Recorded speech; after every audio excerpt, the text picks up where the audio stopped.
Hey everybody, it's Allie and welcome to our Y&R chat for Sunday, August 3rd, 2014. Ben's entire world has been blown apart and the only thing that he cares about is Victoria. This is the woman that he loves. She's just learned this terrible, awful secret that he murdered his own father or went to jail for it anyway. And he is at her front door, banging on it, just saying, "Let me explain, Victoria. Open the door. I need to talk to you. I think if you'll just open the door, you'll understand if I can just talk to you about it, if I can just explain." And Victoria's listening on the other side of the door. You can tell that she wants to hear his side of the story, but she's just been through the ringer over and over again with Billy and his lies, and now here, someone that she thought she could trust, a new person, thinking, oh, this person actually doesn't lie to me, how refreshing. Now here he is having lied to her and she doesn't want to open the door. She tells him to go away. She doesn't want to hear his excuses. She just says, listen, I'm in the middle of a high-risk pregnancy right now, and if you really care about me the way you say that you do, I need you to just leave me be. I need to sort this out. And although it broke Stitch's heart to leave, he did. He realized he had to leave her alone. He goes to the coffee house where Dylan's completely clueless that all of this just went down. Dylan still sees Stitch as his old army buddy, a guy who he's leaned on and they've had each other's backs. And Dylan has not at all been aware that Stitch has this past that he never has talked about. So Ben is this broken man and he goes to Dylan and has to tell him the truth too. Well, the secret's out. You might as well hear it from me. And I thought, well, good, okay, maybe now Dylan can actually be the one who will listen to him. Maybe Dylan will draw the real story out of Stitch, because so far it feels like he's been caught lying about everything that happened with his dad, but he keeps saying, let me explain, and then never does. So I was hoping that Dylan would be the one to listen to him, pull it out of him, but instead Dylan has a very different reaction. It was not nearly as empathetic as I was expecting it to be. Dylan is feeling betrayed as well as soon as he learns this information. Dylan's been lied to repeatedly, particularly within the last several months of his life, and now here's one more lie being piled on. That is sort of the theme, right? It's like Stitch was supposed to be this upstanding guy, a refreshing, a breath of fresh air in a town full of otherwise mostly liars and tarnished people, and now we're realizing that no one is untarnished, including this American soldier, medical professional, good-looking all-American guy. And Dylan is really offended, realizing that Stitch has maybe never been who he said he was. How do I even know who you are? Dylan is saying, I thought you were one person and now I'm realizing that you're not. And Dylan again gives Stitch this opportunity to be honest and come clean. And after Stitch tells Dylan that he did time for the murder, Dylan says, well, tell me that it was wrong. Tell me that you had some kind of prosecutor that was unfair to you, or there was some kind of evidence that didn't get brought up. Tell me that you didn't do what they say you did. And here I am waiting for Stitch to tell me that he didn't do what everyone says he did. And Stitch avoids the question. He completely dodges it, and Dylan senses that, oh, okay, well, maybe you did. And Dylan gets really judgy with Stitch, which again, I was not expecting. I thought Dylan was gonna be more empathetic. I mean, it's not like Dylan's never done anything wrong before or bad. Remember the whole kidnapping Connor thing? Nobody really held judgment against him for that. He did it, And everybody sort of went, yeah, it was bad, but all right, we forgive you. So why did Dylan get a second chance? Wait a minute, why am I defending Stitch? I need to cut that off because I don't know, I've never been a fan of Stitch, but all of a sudden, Dylan's reaction toward it ticked me off. I can understand Victoria being upset. It's possibly the father of her baby, but I don't know. I just thought Dylan would be a little more understanding. Anyway, Victoria is so upset about all of this that she decides she no longer wants to know the paternity of the baby. Again, another kind of surprise reaction. I thought from the previews of last week's show that she was going to run to the paternity test, get the results as soon as possible, and then try to manipulate them to be whatever she wanted them to be, whether that was just lying or something more dastardly. But instead, she went to and decided that she went to the doctor and said, you know, I don't want to take this test. And Billy, of course, overhears the whole thing at the hospital, and Victoria goes as far as to hire Avery to represent her just in case the two dads want to come against her and force her to take this paternity test. So Avery is representing her and helping her to not be forced to take the paternity test until the baby is born, or that they will do all of that testing once the baby is born, and the fathers will of course have a right. I mean, they have a right now, but that's when they're gonna go through with the paternity test, and I'm so annoyed because it's just a delay. I don't know how much longer Victoria's gonna be pregnant for. I don't know how far along she is now. I think they said 15 weeks, so that's not very far along. We got a ways to go, folks, before we're gonna find out this paternity twist. So Wyatt just delayed it on us, which is annoying. So it's gonna be at least months and months. Maybe they're saving it for November sweeps or something like that. Billy is really heartbroken to know that Victoria is not going to go through with the paternity results. He is wanting to get back together with her, and Billy sees this baby, if it is his, it's as a connection back to, or a bridge back to his marriage, and it's very well a possibility. Stitch is hoping that it becomes a bridge back to Victoria's heart. He stops by her house again after she tells him not to, and she lets him in this time, and he's standing there in the living room with her, and there's this very heated argument, which was a good scene, and Stitch is making this desperate plea, asking her to trust him, saying, please trust the way that you feel about me if you can't trust anything else. And I just feel like he's not telling us something. He keeps alluding to the fact, and maybe it's just me, but I am picking up on him alluding to the fact that there's more to the story. So if there's more to the story, then what are you waiting for, Stitch? Just say it. Now's your chance.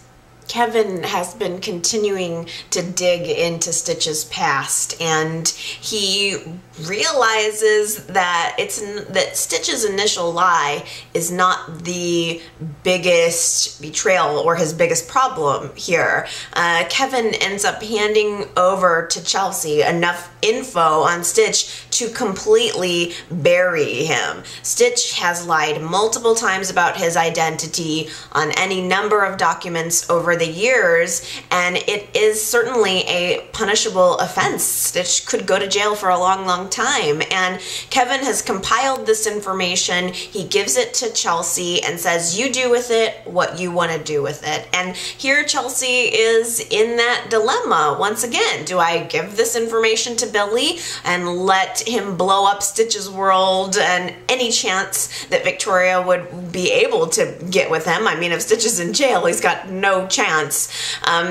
Or do I keep it a secret and maintain my relationship with Billy? And ultimately, Chelsea decided to do what I think was the right thing. I think she just needed to be honest with it. Billy was already ticked off at her for not telling him everything that he knew last week. He was kind of not speaking to her, and she was frantically calling him saying, I'm really sorry, I should have told you. And he eventually comes over to her apartment, and she Chelsea has to decide a lot of things. I mean, for one, they have to decide what the status of their relationship is. And Chelsea confessed, the reason I didn't tell you everything I knew before was because I didn't want to lose you. I didn't want to lose this friendship that we have going on. But the elephant in the room is the fact that Billy still loves Victoria and is still waiting for her, and that's no way to start a new relationship. But that also doesn't mean that Billy and Chelsea don't have a wonderful connection and supportive friendship, and they did ultimately both decide to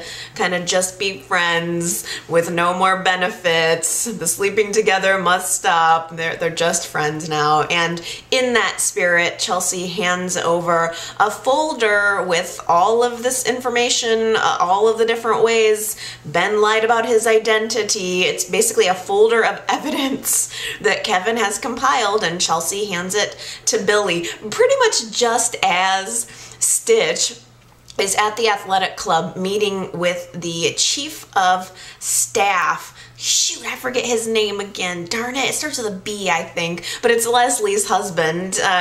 Stitch is there meeting with him and getting his promotion. They decided to give him the chief resident or something position. It's a higher position within the hospital, and it's a title with a lot of honor attached to it. And I think Stitch accepted it really begrudgingly, or he's realizing that the doctor's laying it on real thick, what an honor this is and what an upstanding guy Stitch is, and he's realizing that he does not really deserve it. So just as all of this is going on, Kevin is kind of getting into trouble over Leslie's husband too. Leslie's husband shows up at the police station and says, my badge went missing. Somebody stole my badge, and I found out that there was a security breach. Somebody used the badge in the time where it was out of my possession. And Kevin's kind of overhearing this whole thing, and Detective Harding, the kind of hard ass, they should call him Detective Hard Ass. He is in the police station taking a statement from Barton, Dr. Barton, that's what it is. I got it eventually. He's taking a statement from this guy, and Detective Harding is very suspicious. I mean, he knows that Kevin is a hacker, and he kind of does things around the law at the police station, which I think Detective Harding doesn't appreciate. I think they're two very different personalities. Harding likes to do things by the book. Kevin loves working around the book as much as possible. And eventually, we know those two personalities are going to end up colliding. So after Dr. Barton leaves the police station, Kevin is overhearing the whole thing. He gets up from his desk and leaves to have, I believe, a conversation with Michael, and Detective Harding goes into Kevin's desk drawer, opens it up, and boom, right there, the badge, the doctor's badge, the stolen badge, really easy, the evidence right freaking there, and Detective Harding goes, finds Kevin, and arrests him. Why would Kevin keep the badge in his desk drawer is my main question here. Why would he leave that right there? It's not smart. Did he want to get caught or what? I guess it's a good thing that Michael was there when all of this went down, because Michael is Kevin's forever attorney, forever getting him out of whatever do he steps in. But there is this confrontation between Detective Harding and Kevin, where Detective Harding is trying to arrest him and tell him why he's being arrested, and Kevin is very flippant. I really loved him. I thought it was a good dynamic. Kevin had a lot of personality in that scene. He had a lot of don't really care in his attitude, and it was nice, kind of like we had old Kevin back.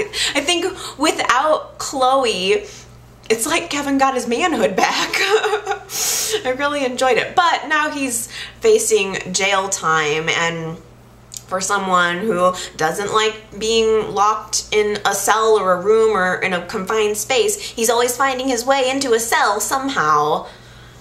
again, it's a good thing his brother is a lawyer. I'm assuming Michael's going to be able to get him out of this. It sounds like the chain of evidence is pretty flimsy, so maybe Kevin won't end up paying for this, but he wants Stitch to pay. That's the interesting element, is in Kevin's attitude and conversations with Michael, even after he's been arrested, he's still sort of focusing in on Stitch and saying, you know, why should he get a free pass? Why should Stitch get to lie and forge documents and not go to jail? And now here I am, I did a whole lot less, and just trying to expose him, expose his lies. Why am I sitting in this place? And I'm assuming that since Kevin is not going to be available to blow up the truth, I think maybe Billy will.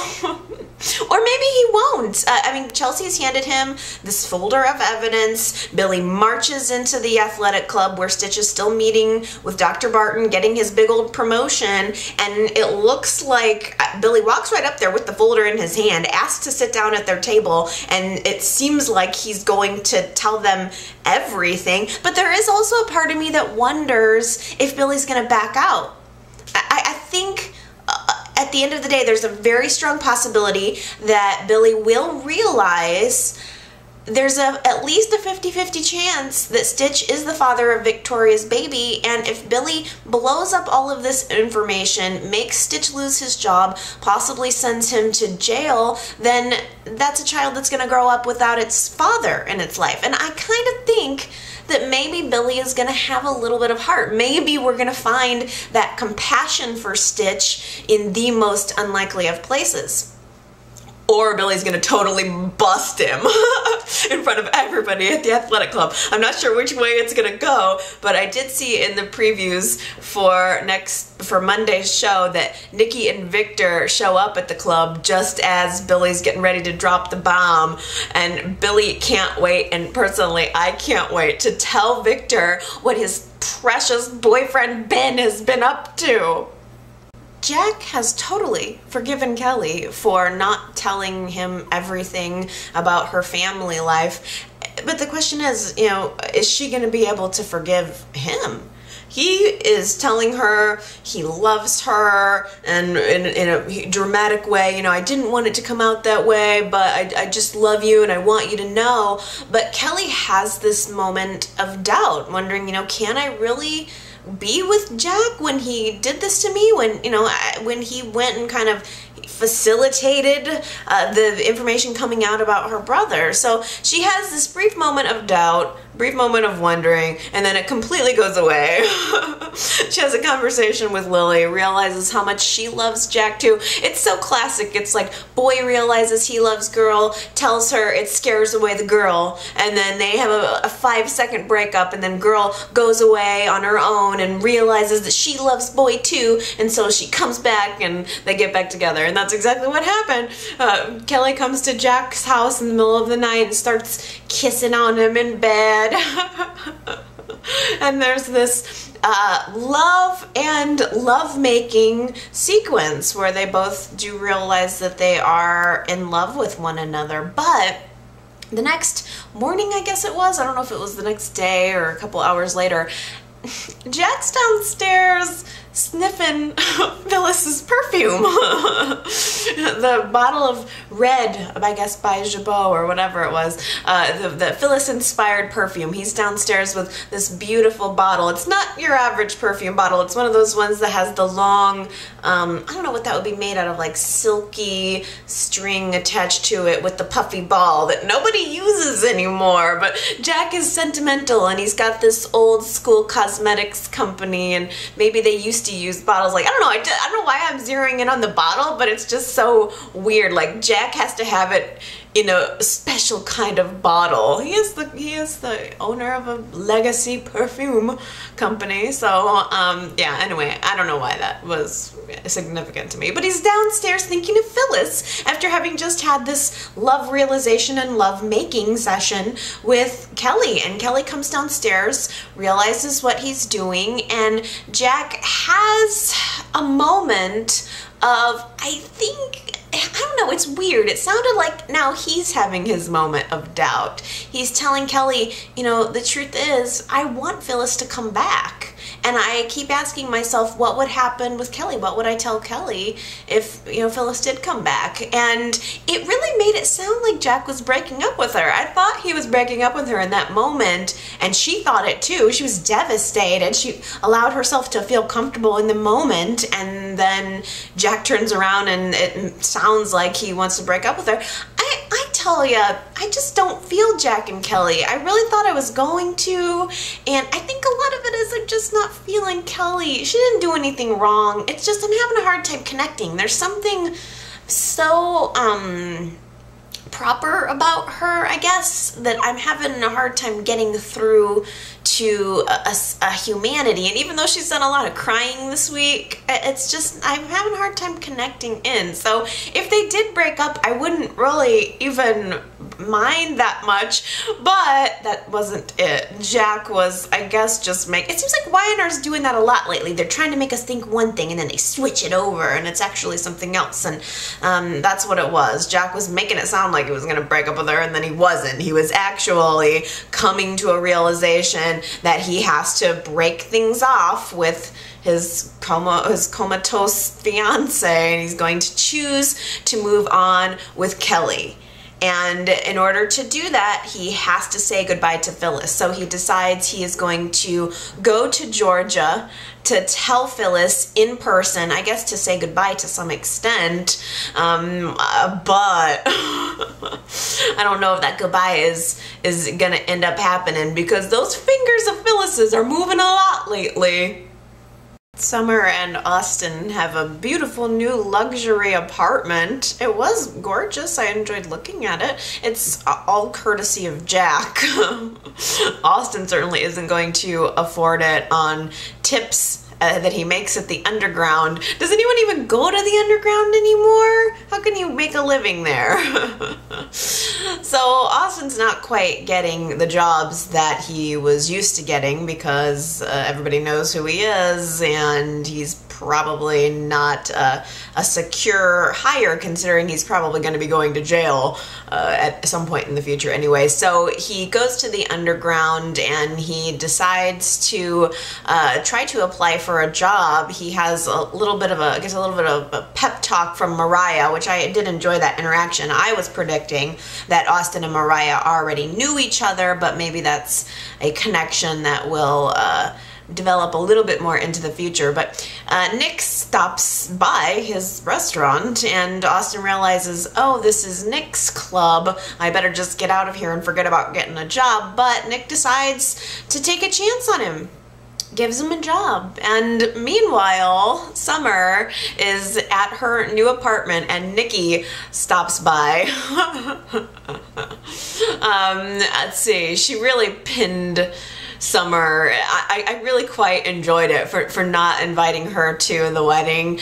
She flat out asked her, why didn't you invite your grandmother? And she really pinned her to the fence about it too. She was like, I've seen you send a text message in 5 seconds. You couldn't just send me a message. You couldn't send me a message and tell me you were getting married. It was a fun little interaction. And this is again a weird thing to notice, but did you notice how Summer brought out drinks for she and Nikki? And she brought out, she's this little girl, and she brought out drinks on this huge serving tray. I mean, I don't know how much older, what am I? I'm over 10 years older than Summer, and I don't have a serving tray. Like, if somebody comes over, I don't put drinks on a serving tray, and I somehow seriously doubt that the younger generation does.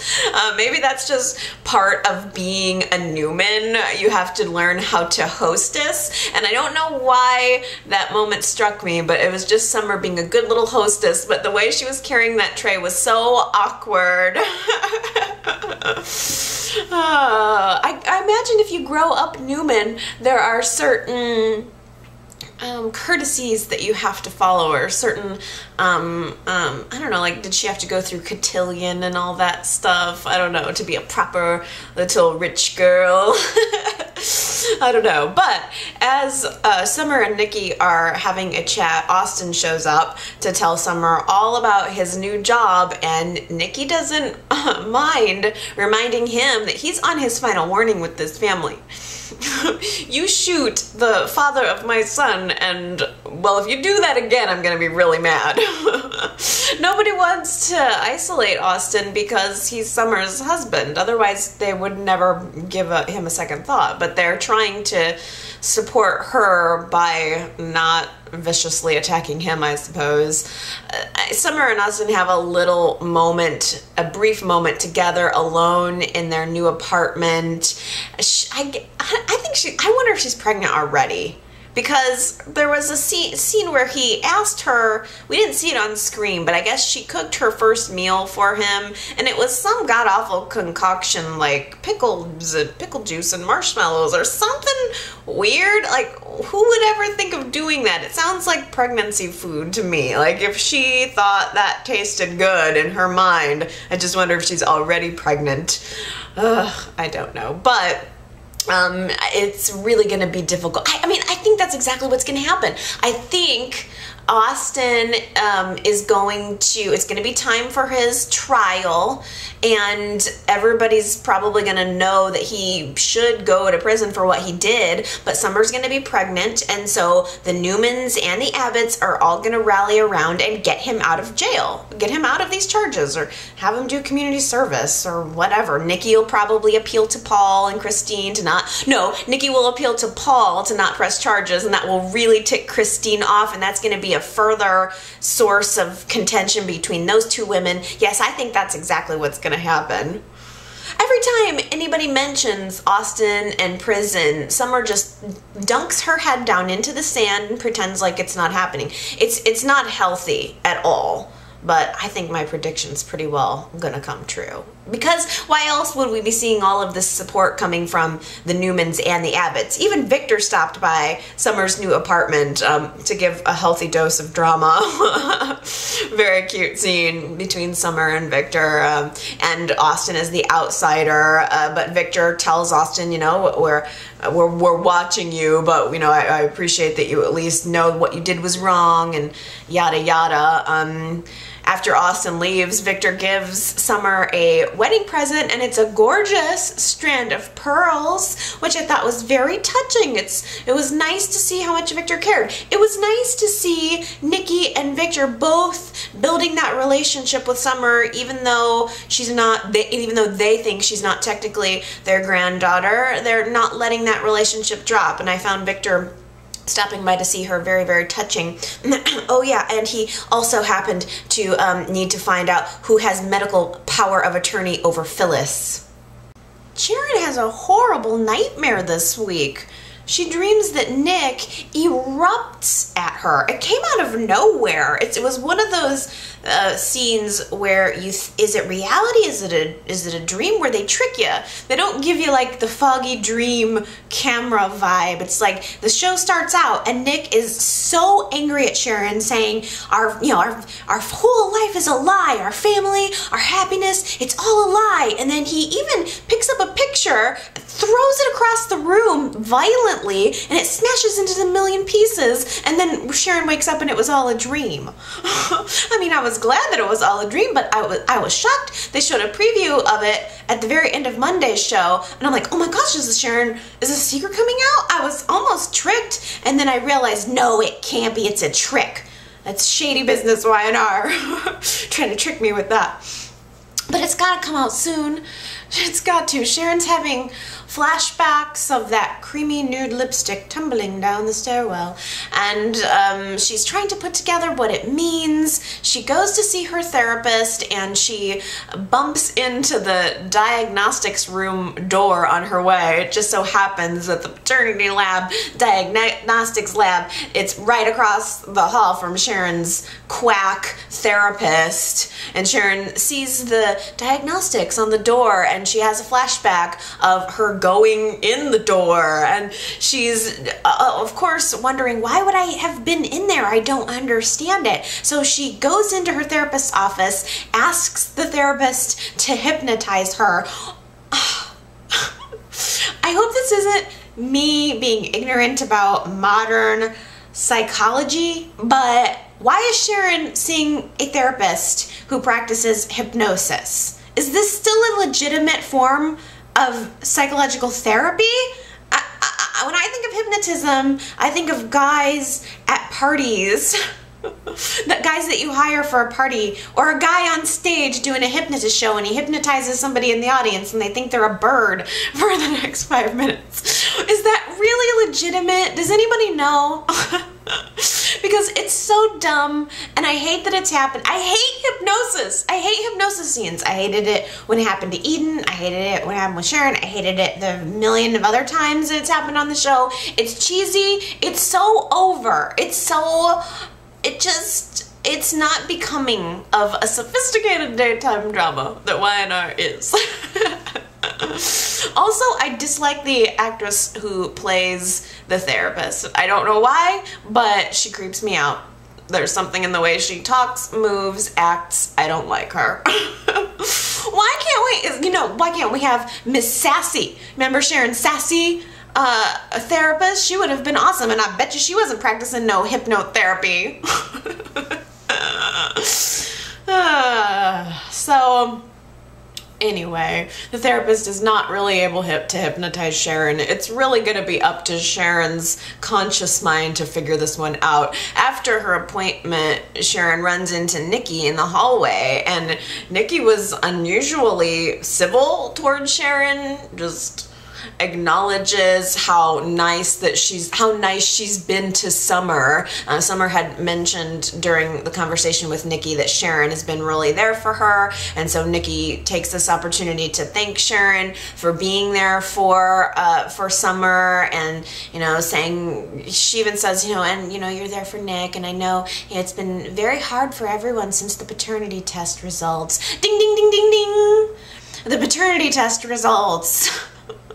Come on, Sharon. Come on. You're close. You're like this close. Let's get there. And Sharon realized all of the pieces are there. She just cannot connect them. She also is having a hard time distinguishing between what is a real memory and what is a hallucination. So she's a mess. She's still a mess. I'm glad that she has Nick. There was this adorable ice cream scene. YNR tricking us with the fake fight between Nick and Sharon was totally made up for by this is YNR at its best. There's this scene, you can't see anybody in the scene, but you hear Nick and Sharon going, oh that's so good. I thought we'd try something different tonight. And slowly the camera pans up. I mean, the implication is that they're having sexy time, and the camera just slowly pans up and you see they're both just eating out of an ice cream container. That was so cute. I love that so much. That was maybe the best part of the whole week. I loved it. So anyway, weird thing, unless I'm totally off here. So Sharon reveals that she has to go on a photo shoot. She's going to be out of town for a couple of days. And there's been two separate instances. One where Mariah was kind of off in the corner and she caught a glimpse of Nick coming down from the bedroom in the middle of the night, and she was sort of looking at him.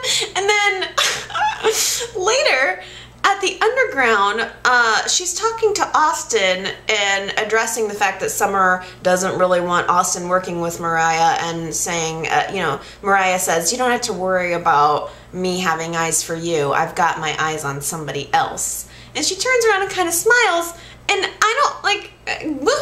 I'm thinking, is this connected to Tyler? Or does Mariah have the hots for Nick?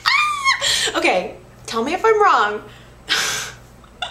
But if Mariah does indeed have a crush on Nick, I know that I'm supposed to go, that's just wrong. How could YNR do that? It's Cassie and that's her father, and that's just wrong. But it's just scandalous enough to make me kind of love it. Devon and Hilary are stranded in the middle of farm country in a brand new snazzy car that does not work. and they're so far remote. There's just nothing they can do. They don't have cell phone reception. There's no other cars driving by, so they can't ask for help, so they're just stuck there. And Devon is probably relishing every single moment, but Hilary wants out. She doesn't want to be cooped up with Devon. She doesn't want to be forced to face the fact that she has feelings for him. So she gets out of the car, acts like she's gonna walk somewhere, like she's gonna walk to town or something. She's outside of the car for 5 seconds, and she gets back in, and she's terribly afraid and reveals that she's has a fear of cows. There are cows out there, Devon. I have to stay here. Those evil cows, they just got in the way. I live in the Midwest, and I live in a kind of a fairly rural area, but I don't run into cows that much. Might run into a few cornfields, but not many cows. It was kind of adorable. It was a fun scene. I liked how all through Hilary's protesting, Devon was just kind of sitting back, relaxed, looking at her, realizing she wasn't going anywhere, and just waiting for her to fizzle out and kind of calm down. And he just looked like, the look in his eyes when he was looking at her was really cute. And I thought, why couldn't these two people have gotten together 2 weeks or even 2 days before she hooked up with Neil? Well, yeah, it's because Devon was too busy running around with models and buying fast cars that don't work. Well, since Devon and Hilary are stuck together, they have no choice but to just sit down, relax, wait, maybe share their hopes and dreams together.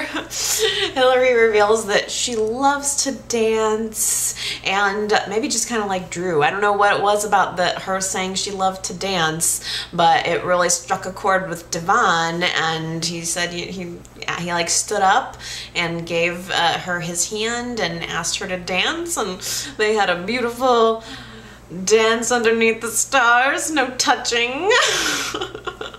Just an innocent mother-son-in-law dance under the stars. Oh man.